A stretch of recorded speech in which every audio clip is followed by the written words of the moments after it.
حضرت ابو ہریرہ فرماتے ہیں رضی اللہ تعالیٰ عنہ کہ بھوک کی شدت سے میری کمر دوری ہو گئی تو میں ڈرا کہ کوئی مجھے نقصان نہ ہو، تو مسجد نبوی کے ایسے گوشے پہ بیٹھ گیا جہاں لوگوں کا گزر ہوتا تھا۔ میرا خیال یہ تھا کہ کوئی شخص مجھے دیکھے گا اور دیکھ کر کے پہچان جائے گا کہ مسئلہ کیا ہے، لیکن جو بھی گزرتا سلام کر کے چلا جاتا، شاید اسے جلدی ہوتی یا پھر ہستی پلکوں کے نیچے غم بھی پلتے ہیں، مگر کون دیکھتا ہے اتنی گہرائی میں۔ میں نے سوچا کہ ایک قدم اور آگے بڑھوں اور آنے والوں سے ہم کلام ہوں، جب میں ان سے بات کروں گا تو میرے لہجے سے وہ میری آواز کی شکستگی سے پہچان جائیں گے کہ میرا مسئلہ کیا ہے۔ تو کہتے ہیں حضرت عمر رضی اللہ تعالیٰ عنہ آئے، میں ان سے کوئی مسئلہ شرعیہ دریافت کیا، لیکن شاید انہیں بھی جلدی تھی، انہوں نے مسئلہ بتایا اور آگے بڑھ گئے۔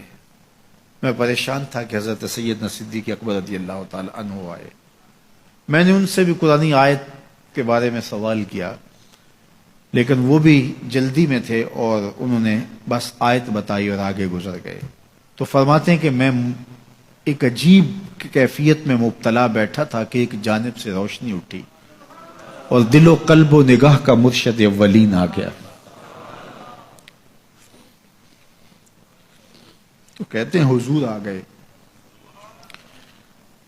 تو چونکہ میری عادت بنی ہوئی تھی کہ میں ہر آنے والے سے مسئلہ ہی پوچھ رہا تھا، تو میں نے حضور سے بھی مسئلہ پوچھ لیا۔ تو حضور نے میری جانب دیکھا اور پھر زیر لب مسکراتے ہوئے بولے، ابو ہریرہ بھوک لگی ہوئی ہے؟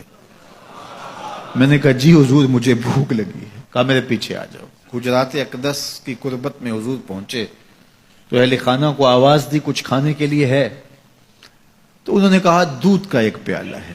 مجھے فرمانے لگے ابو ہریرہ وہ جو صفہ کے چبوترے پہ بیٹھے ہیں جاؤ ان کو بلا لاؤ۔ کہتے ہیں دودھ کا ایک پیالہ، اور مجھے تسکین ہوئی تھی لیکن 70 آدمی بیٹھے تھے وہاں۔ خیر حکم تھا، میں بلا لایا، میرے ہاتھ میں دودھ کا پیالہ دیا، کہا ابو ہریرہ دائیں سے شروع ہو جاؤ۔ اب میں ایک شخص کو پیالہ دیا اور دودھ کو دیکھنے لگا، اور وہ سیراب ہو کے گٹا گٹ پینے لگا، اپنی بھوک اور پیاس مٹا چکا، اور میں نے دیکھا کہ ایک قطرہ بھی کم نہیں ہوا۔ میرے اندر جو پہلے وسواس اٹھ رہے تھے اور مجھے جو احساس ہو رہا تھا وہ مٹ گیا۔ پھر میں نے دوسرے کو پیش کیا، اس نے بھی سیراب ہو کے پیا، لیکن دودھ ایک قطرہ بھی کم نہیں ہوا۔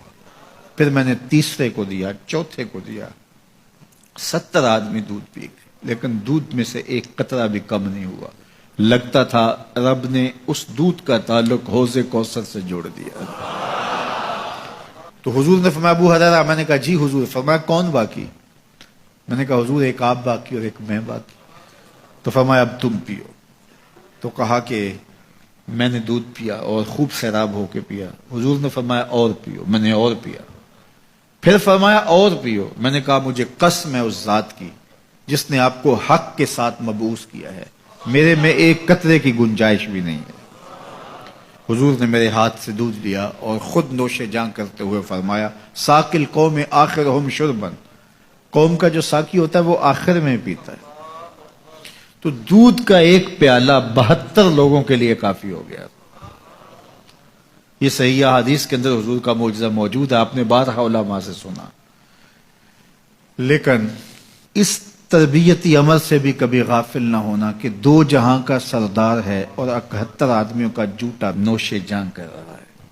آج جب دولت پھیل رہی ہے، لوگوں کے پاس وسائل زیادہ ہوتے چلے جا رہے ہیں، تو ان کو ایک دوسرے سے گھن آنا شروع ہوتی ہے، برتن الگ ہوتے چلے جاتے ہیں۔ اسی زمانے میں تمام افراد ایک ہی برتن میں بیٹھ کے کھاتے تھے۔ پہلے یہ ہوتا تھا ایک گلی میں 2 امیر رہتے تھے، 4 غریب رہتے تھے، 2-3 مخیر حضرات اور جو ہے وہ کچھ متوسط لوگ رہتے تھے، اور ایک چھوٹا سا کنبہ اور قبیلہ ہوتا تھا، اور وہ ایک دوسرے کی ضرورتوں کا خیال رکھتے تھے۔ پیسے زیادہ آ گئے تو اب امیروں کو اس گلی سے گھن آنے لگی، تو وہ وہاں سے نقل مکانی کر گئے، انہیں وہاں رہنا اچھا نہیں لگتا۔ یہ بات ذہن میں رکھیے گا کہ ہمارے دین نے ہمیں ایک دوسرے کے دکھ بانٹنے کی تلقین کی ہے، ایک دوسرے کے قریب ہو کے رہیں اور ان کی ضرورتوں کا خیال رکھیں۔ اپنی استطاعت کے مطابق کسی کی عزت نفس کو نقصان پہنچائے بغیر شہرت، ریا اور کسی اس طرح کی مرض کو اپنے قریب جو ہے وہ نہ آنے دیں، اور لوگوں کی اس مخفی انداز سے مدد کریں کہ ان کی ضروریات پوری ہوں۔